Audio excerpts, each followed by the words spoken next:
नमस्कार प्रिय विद्यार्थियों, आपका एक बार फिर से फ्रैंकलिन क्लास के YouTube चैनल पर स्वागत है। आज की क्लास में हम बीए द्वितीय वर्ष के भूगोल विषय में पेपर फर्स्ट यानी मानव भूगोल में यूनिट सेकंड शुरू करने जा रहे हैं। तो सबसे पहले यूनिट सेकंड का पाठ्यक्रम इस प्रकार से है। मानव प्रजातियों का विभाजन, स्थानिक वितरण, विभिन्न जातियों समूहों के भौतिक व सामाजिक प्रारूप, जातीय समूह, विश्व व भारत में जनजातीय समूह, मानव की प्रारंभिक आर्थिक क्रियाएं, गतिविधियां, भोजन एकत्रीकरण, शिकार, मत्स्य व स्थानांतरित कृषि। इस यूनिट के अंतर्गत हम प्रजाति को परिभाषित करते हुए विभिन्न प्रजातियों का वर्गीकरण एवं उनका स्थान विशेष पर निवास स्थान, उनका रंग रूप, उनकी विशेषताएं आदि जानेंगे। इसके अलावा मानव जीवन की प्रारंभिक जो भी गतिविधियां थी, अर्थात मानव अपना जीवन यापन किस प्रकार से करता था, किस प्रकार से भोजन किया करता था, किस प्रकार से शिकार किया करता था और किस प्रकार से कृषि कार्य किया करता था। इस प्रकार हम मानव की प्रजाति से लेकर उसके प्रारंभिक जीवन तक इस यूनिट में जानेंगे। अपने एग्जाम की दृष्टि से पहला प्रश्न ये बनता है, प्रजाति किसे कहते हैं? प्रजाति को परिभाषित करते हुए प्रजाति के वर्गीकरण हेतु विभिन्न लक्षणों का उल्लेख कीजिए। तो सबसे पहले प्रजाति शब्द आते ही हमारे दिमाग में आता है कि कोई विशेष प्रकार की नस्ल है, यानी प्रजाति का साधारण शब्दों में ऐसे ही होता है एक विशेष प्रकार की नस्ल। प्रजाति का ध्यान में आते ही हम ऐसे समूह का अंदाजा लगाते हैं जिसमें एक ही प्रकार का गुण पाया जाए, उनका रंग रूप एक समान हो, उनके बालों की आकृति है वो एक समान हो। प्रजाति शब्द अंग्रेजी भाषा के रेस शब्द का उच्चारण है। यह रेस शब्द इटालियन भाषा के रज्जा शब्द से बना है। इस रज्जा शब्द की अर्थ की बात करें तो इसका अर्थ होता है वंश या नस्ल, यानी इस रज्जा शब्द का आशय क्या होता है? वंश या नस्ल। अर्थात इस प्रकार साधारण शब्दों में हम कह सकते हैं कि प्रजाति शब्द का बोध एक ऐसे मानव समुदाय से हैं जो समान प्रजनन प्रक्रिया, शारीरिक लक्षण और समान रक्त वर्ग आदि दर्शाते हों, प्रजाति कहलाते हैं। अर्थात प्रजाति को एक ऐसे मानव समुदाय के रूप में परिभाषित किया जाता है जिनमें एक समान शारीरिक लक्षण और एक समान ही रक्त समूह पाए जाते हैं। उनका कद एक समान होगा, उनके बालों की आकृति एक समान होगी और उनका रंग रूप और अन्य भौगोलिक तत्व एक समान मिलते होंगे, प्रजाति कहलाएंगे। प्रजाति को हॉवेल महोदय ने अपने शब्दों में इस प्रकार प्रस्तुत किया है, विशिष्ट प्रजनन संरचना जनित समान रक्त वर्ग एवं समान शारीरिक लक्षण युक्त व्यक्तियों के अंतर संबंधित विस्तृत समुदाय को प्रजाति कहते हैं। बाद क्रोबर महोदय ने बताया कि प्रजाति का अर्थ नस्ल से है, न कि सामाजिक विचारधारा से। इसमें आवश्यकता प्रधान तत्व हैं जो पीढ़ी दर पीढ़ी मानव के साथ बनी रहती हैं। अर्थात क्रोबर महोदय ने बताया कि प्रजाति का अर्थ नस्ल से होता है, न कि अपनी विचारधारा से, यानी लोगों के मत के अनुसार प्रजाति का वर्गीकरण नहीं किया जा सकता। क्रोबर महोदय ने प्रजाति के वर्गीकरण अर्थात प्रजाति को परिभाषित करते हुए आनुवंशिकता को प्रधान माना है। क्रोबर महोदय ने प्रजाति को परिभाषित करते हुए सामाजिक विचारधारा को महत्व न देते हुए आनुवंशिकता को प्रधान माना है। इन्होंने माना है कि प्रजाति का निर्धारण पीढ़ी दर पीढ़ी होता है, अर्थात आनुवंशिक तत्वों के द्वारा मानव की अगली पीढ़ी में स्थानांतरित होते रहते हैं। इस प्रकार प्रजाति का आशय नस्ल होता है। सामाजिक विचारधारा के अनुसार प्रजाति को परिभाषित नहीं किया जा सकता। इसके बाद ग्रिफ टेलर महोदय ने अपने शब्दों में प्रजाति को इस प्रकार से परिभाषित किया है। उन्होंने बताया कि मानव प्रजाति का अर्थ उस मानव समुदाय से हैं जो समान शारीरिक आकृति तथा शारीरिक लक्षणों से युक्त होते हैं। इन्हीं के आधार पर इनका वर्गीकरण कर सकते हैं। मानव प्रजाति नस्ल को प्रकट करता है, न कि सभ्यता को। इन्होंने अपने सरल शब्दों के माध्यम से बताया है कि प्रजाति शब्द का आशय उस मानव समुदाय से हैं जिसमें समान शारीरिक बनावट एवं समान शारीरिक लक्षण पाए जाते हैं और इन्हीं लक्षणों के आधार पर इन्हें एक जाति विशेष या प्रजाति विशेष का नाम दिया जा सकता है। इन्होंने आगे बताया है कि मानव प्रजाति नस्ल को व्यक्त करती हैं, न कि सभ्यता को। इन्होंने बताने का प्रयत्न किया है कि जैसे अपने इतिहासकार मानते हैं कि भारत में सबसे पहले आर्य लोग आए थे, तो ये आर्य कोई प्रजाति नहीं थी, आर्य एक सभ्यता थी। इस प्रकार इन्होंने स्पष्ट किया कि मानव प्रजाति नस्ल को प्रकट करती हैं, न कि सभ्यता को। आगे हैडन महोदय ने प्रजाति को परिभाषित करते हुए लिखा है कि मानव प्रजाति एक जैविक नस्ल है जिसके प्राकृतिक लक्षणों का योग दूसरी प्रजाति के लक्षणों से भिन्न होता है और ये प्राकृतिक लक्षण पीढ़ी दर पीढ़ी बने रहते हैं। इन्होंने अपने शब्दों के माध्यम से बताया है कि एक प्रजाति दूसरी प्रजाति के लक्षणों से अलग होती है। इस प्रकार स्पष्ट हो जाता है कि प्रजाति शब्द का आशय उस मानव समुदाय से होता है जिसमें एक समान शारीरिक लक्षण, एक समान शारीरिक बनावट और एक ही रक्त वर्ग पाया जाता है। इस प्रकार उपयुक्त परिभाषाओं से स्पष्ट हो जाता है कि मानव प्रजाति का आशय ऐसे मानव समुदाय से हैं जिसमें एक समान शारीरिक संरचना और शारीरिक बनावट तथा एक ही प्रकार का रक्त वर्ग पाया जाता है। एक मानव वर्ग है, न कि क्षेत्रीय वर्ग। अगर उदाहरण की बात करें तो प्रजाति एक मानव वर्ग होता है क्योंकि एक ही देश में अनेक प्रजाति के लोग निवास कर सकते हैं। एक ही गांव में अलग अलग शारीरिक बनावट वाले लोग निवास करते हैं। प्रजाति को किसी धर्म, जाति या समुदाय से न जोड़कर उसका मानव समुदाय के साथ जोड़कर अध्ययन किया जाना चाहिए। इसके बाद अगला पॉइंट आता है प्रजाति के वर्गीकरण के आधार या लक्षण। प्रजाति का वर्गीकरण मानव शरीर की बनावट, उसके रंग रूप और उसकी संरचना के आधार पर किया जा सकता है। बाह्य शारीरिक लक्षण और दूसरा आता है आंतरिक शारीरिक लक्षण। अर्थात बाह्य लक्षणों में उन तत्वों को शामिल किया जाएगा जो बाहर से दिखाई देंगे और आंतरिक शारीरिक लक्षणों में उन तत्वों को शामिल किया जाएगा जो बाहर से दिखाई न देकर मानव शरीर के अंतर्गत कार्य करते हैं। सबसे पहले हम बाह्य शारीरिक लक्षणों का अध्ययन करेंगे। तो पहला पॉइंट आता है सिर का आकार। अधिकांश मानव शास्त्रियों ने प्रजाति का निर्धारण करने के लिए सिर का आकार को प्रमुख आधार माना है। अर्थात उनका कहना है कि सिर पर पर्यावरण का प्रभाव बहुत ही कम पड़ता है, तो इन्होंने प्रजाति का निर्धारण करने के लिए सिर के आकार का चयन किया था। सिर के आकार का निर्धारण शीर्षीय सूचकांक के द्वारा किया जाता है। अर्थात इसका निर्धारण शीर्षीय सूचकांक के द्वारा किया जाता है।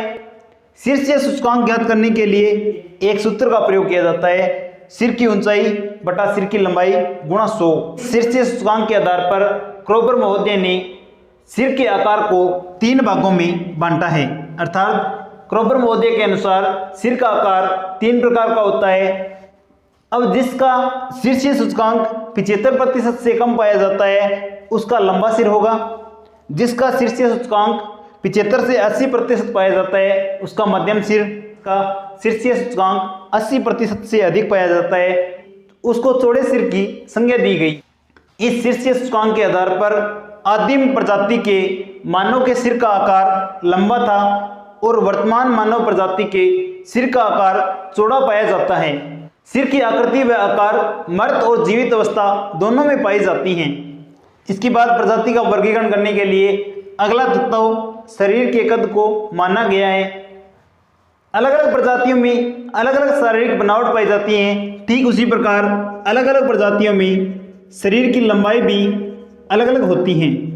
जिस प्रकार अलग अलग प्रजाति में अलग अलग लक्षण पाए जाते हैं, ठीक उसी प्रकार अलग अलग प्रजाति में मानव शरीर के कद का आकार भी अलग अलग पाया जाता है। मानव शरीर की लंबाई पर जलवायु, वंशानुगत तत्व, अवस्था, स्वास्थ्य व भोजन आदि प्रमुख कारकों का प्रभाव पड़ता है। हम अपने समाज में देखते हैं कि कोई व्यक्ति है जो नाट्य कद का है, कोई मध्यम कद का है और कोई अधिक कद का है। यानी किसी की लंबाई है जो कम पाई जाती है और किसी की मध्यम लंबाई पाई जाती है, कईयों की लंबाई क्या है अधिक पाई जाती हैं। इस प्रकार मानव की लंबाई पर जलवायु, वंशानुगत तत्व, अवस्था, स्वास्थ्य और भोजन आदि कारकों का प्रभाव पड़ता है। सामान्य मानव की लंबाई 142 सेंटीमीटर से 181 सेंटीमीटर पाई जाती हैं। हैडन महोदय ने लंबाई के आधार पर शारीरिक कद को 4 भागों में वर्गीकृत किया। इनके अनुसार 148 सेंटीमीटर से 158 सेंटीमीटर तक के व्यक्तियों को इन्होंने नाटा कद की संज्ञा दी और 159 से 168 सेंटीमीटर तक के व्यक्तियों को इन्होंने मंझला कद की संज्ञा और 169 से 172 तक लंबा कद और 173 सेंटीमीटर से अधिक लंबाई वाले व्यक्तियों को इन्होंने बहुत लंबा कद की संज्ञा दी थी। इस प्रकार अलग अलग प्रजातियों में अलग अलग लंबाई पाई जाती हैं। इसके बाद प्रजाति का निर्धारण करने के लिए बालों की बनावट को अगला तत्व शामिल किया गया। अलग अलग प्रजातियों में अलग अलग बालों की आकृति पाई जाती हैं। जैसे किसी प्रजाति में घुंघराले बाल पाए जाते हैं, किसी में लंबे व सीधे प्रकार के बाल पाए जाते हैं, तो किसी में चिकने स्पार्ट बाल पाए जाते हैं और किसी में छल्लेदार बाल पाए जाते हैं। इस प्रकार मानव प्रजाति का वर्गीकरण करते समय बालों का भी ध्यान रखा जाता है। बालों की बनावट पर जलवायु और अन्य भौगोलिक कारकों का प्रभाव बहुत कम पड़ता है। बालों की बनावट प्राचीन काल से अब तक बदलती आ रही है। तो आदिम प्रजाति के लोगों में छल्लेदार बाल पाए जाते थे। बालों की बनावट प्राचीन समय से बदलती आ रही है। अब आदिम प्रजाति के लोगों में छल्लेदार बाल पाए जाते थे और वर्तमान समय के लोगों में लंबे व सीधे प्रकार के बाल पाए जाते हैं। इस प्रकार बालों की बनावट को ध्यान में रखते हुए मानव प्रजाति का वर्गीकरण किया जा सकता है। इसके बाद मानव प्रजाति का निर्धारण करने के लिए अगले तत्व के रूप में त्वचा के रंग को सम्मिलित किया जाता है। जलवायु व शारीरिक परिवर्तन के आधार पर त्वचा का रंग भी बदलता रहता है। अब ठंडे प्रदेशों की बात करें तो ठंडे प्रदेशों में ज़्यादातर श्वेत वर्ण के लोग पाए जाते हैं और गर्म प्रदेशों की बात करें तो वहाँ पर काले रंग के लोग पाए जाते हैं। मानव शरीर के कुछ तत्व भी अलग अलग रूप में स्रावित होते रहते हैं। अब जैसे मानव शरीर में मिलेटिन, कैरोटीन और हीमोग्लोबिन नामक तत्व पाए जाते हैं। इनका किसी प्रजाति में अधिक मात्रा में स्रावित होता है और किसी प्रजाति में कम मात्रा में स्रावण होता है। इस प्रकार इन तत्वों के आधार पर भी मानव की त्वचा का रंग बदलता रहता है। अधिकांश रूप में मानव की त्वचा का रंग लाल, सफेद, काला, हल्का पीला रंग आदि प्रकार का पाया जाता है। जलवायु परिवर्तन की दृष्टि से विषुवत रेखा से ध्रुवों की ओर जाने पर त्वचा का रंग काले से सफ़ेद होता जाता है। जिस स्थान पर अधिक ठंड होगी वहाँ पर त्वचा का रंग अधिक श्वेत होगा अर्थात सफ़ेद रंग होगा और जिस स्थान पर धूप ज़्यादा पड़ेगी वहाँ पर त्वचा का रंग काला पाया जाएगा। इसके बाद प्रजाति का वर्गीकरण करने के लिए मुखाकृति को शामिल किया जाता है। अलग अलग प्रजाति के लोगों की मुखा आकृति अलग अलग पाई जाती हैं। किसी प्रजाति विशेष का मुख चौड़ा होता है तो किसी प्रजाति विशेष का मुख लंबा होता है, किसी प्रजाति विशेष का मुख गोल होता है। मुखाकृति का चयन मुख की चौड़ाई, लंबाई, गाल की हड्डियों की आकृति व जबड़ों की आकृति के आधार पर किया जाता है। मुखाकृति के आधार पर मानव प्रजाति को 3 प्रकार से बांटा जाता है: चौड़े मुख वाली प्रजाति, मध्यम चौड़े मुख वाली प्रजाति और लंबे मुख वाली प्रजाति। हम हमारे समाज में देखते हैं कि किसी व्यक्ति विशेष का मुख अधिक चौड़ा है, किसी का अधिक लंबा है और किसी का गोल मुख है, अर्थात उनकी हड्डियों की बनावट अलग अलग पाई जाती है। इसके बाद मानव प्रजाति का निर्धारण करने के लिए जो अगला तत्व शामिल किया गया वो तत्व है आँख का रंग व बनावट। मानव प्रजाति का आँख का रंग काला होता है परंतु पुतलियों की बनावट अलग अलग होती हैं।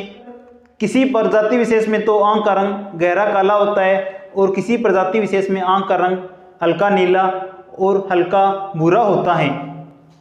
इस प्रकार आँख के अंदर कॉर्निया की आकृति अलग अलग होती है, आँखों की आकृति भी अलग अलग होती हैं। अब जैसे चीन देश के लोगों की बात करें तो वहाँ के लोगों की आँखें छोटी होती हैं, उनका आकार छोटा होता है। और भारत, दक्षिणी अफ्रीका आदि देशों के लोगों की बात करें तो यहाँ के लोगों की आंखों की बनावट अधिक बड़ी होती हैं। किसी की आंखें खुलने पर बादाम के समान प्रतीत होती हैं तो किसी की आंखें खुलने पर तिरछी हो जाती हैं। इस प्रकार आंखों की बनावट के आधार पर मानव प्रजाति का वर्गीकरण किया जा सकता है। मानव प्रजाति का वर्गीकरण करने के लिए जो अगला प्रमुख तत्व माना गया है वो है होठों का आकार। अलग अलग प्रजाति में अलग अलग प्रकार के होठों का आकार पाया जाता है। किसी प्रजाति में लंबे व पतले होंठ पाए जाते हैं तो किसी प्रजाति में मोटे व चौड़े होंठ पाए जाते हैं। उदाहरण के रूप में बात करें तो निग्रोइड व अफ्रीकी प्रजाति के लोगों में नीचे का होंठ मोटा व फूला हुआ होता है, जिसके समान वह बाहर निकला हुआ दिखाई देता है। इसके विपरीत कुछ प्रजातियां ऐसे भी हैं जिनका होंठ पतला, महीन और बारीक होता है, जिनके होठों की आकृति पतली व छोटी होती है। इस प्रकार अब तक हमने बाह्य शारीरिक लक्षणों का अध्ययन किया। बाह्य शारीरिक लक्षणों पर वातावरण का प्रभाव अधिक होता है और आंतरिक शारीरिक लक्षणों में वातावरण का प्रभाव बहुत कम होता है। आंतरिक शारीरिक लक्षणों में कपालधारिता, नाक की आकृति और रक्त समूह को शामिल किया जाता है। सबसे पहले कपालधारिता का अध्ययन करेंगे। कपालधारिता का चयन मृत व्यक्ति की खोपड़ी में सरसों का तेल या पानी भरकर किया जाता है। खोपड़ी में पानी या सरसों का तेल की मात्रा कम होगी, वहां पर कपालधारिता की मात्रा भी कम होगी। अलग अलग प्रजाति में कपालधारिता की क्षमता भी अलग पाई जाती हैं। अब उदाहरण के रूप में बात करें तो जैसे नाट्यगत की प्रजाति जैसे निग्रेटो, निग्रो और ऑस्ट्रेलियाइड प्रजाति के लोगों में कपालधारिता की क्षमता 1300 घन सेमी होती है और काकेशियन और नॉर्डिक लोगों में यह क्षमता 1450 घन सेमी होती है। इस प्रकार अलग अलग प्रजातियों में कपालधारिता की क्षमता भी अलग अलग होती है। इसके बाद मानव प्रजाति का निर्धारण करने के लिए नाक की आकृति को भी प्रधान माना गया है। नाक की आकृति का चयन नासा सूचकांक के आधार पर किया जाता है। अलग अलग प्रजातियों में नासा सूचकांक अलग अलग पाया जाएगा। अब किसी प्रजाति में नाक की लंबाई अधिक होगी और किसी प्रजाति में नाक की चौड़ाई अधिक होगी। नासा सूचकांक नाक की लंबाई और चौड़ाई का अनुपात होता है। नासा सूचकांक ज्ञात करने के लिए नाक की चौड़ाई में नाक की लंबाई का भाग दिया जाता है और 100 से गुणा किया जाता है। नासा सूचकांक के आधार पर नाक की आकृति को 3 भागों में बांटा गया है। पतली नाक जिसका नासा सूचकांक 70% से कम होगा, मध्यम चौड़ी नाक जिसका सूचकांक 70 से 85% होगा और चौड़ी नाक जिसका नासा सूचकांक 85% से अधिक पाया जाएगा। सामान्य रूप से निग्रोइड प्रजाति की नाक चौड़ी पाई जाती है, मंगोलॉइड प्रजाति की नाक मध्यम प्रकार की चौड़ी होती है और नॉर्डिक प्रजाति की नाक पतली होती हैं। इस प्रकार अलग अलग प्रजाति में नाक की आकृति और बनावट भी अलग अलग होती हैं। इसके बाद मानव प्रजाति का निर्धारण करने के लिए अगला आंतरिक तत्व रक्त समूह को शामिल किया गया। रक्त समूह के आधार पर प्रजातियों का अलग अलग वर्गीकरण किया गया। मानव के रक्त पर वातावरण का प्रभाव बहुत ही कम होता है और मानव शरीर में 4 प्रकार का रक्त समूह पाया जाता है, ए, बी और ए बी तथा ओ। रक्त समूह के आधार पर मानव प्रजातियों का वर्गीकरण इन रक्त समूह में पाए जाने वाले आरबीसी और डब्ल्यूबीसी यानी लाल रक्त कणिकाएं और श्वेत रक्त कणिकाओं की मात्राओं के आधार पर किया जा सकता है। अर्थात उन व्यक्तियों में जो रोग प्रतिरोधक क्षमता है उनके आधार पर मानव प्रजाति का वर्गीकरण किया जाता है। इस प्रकार अलग अलग लक्षणों के आधार पर मानव प्रजाति का वर्गीकरण किया जाता है और मानव प्रजाति एक विशेष समुदाय है। इस प्रकार अलग अलग शारीरिक लक्षणों व बनावट के आधार पर मानव प्रजाति का वर्गीकरण किया जाता है।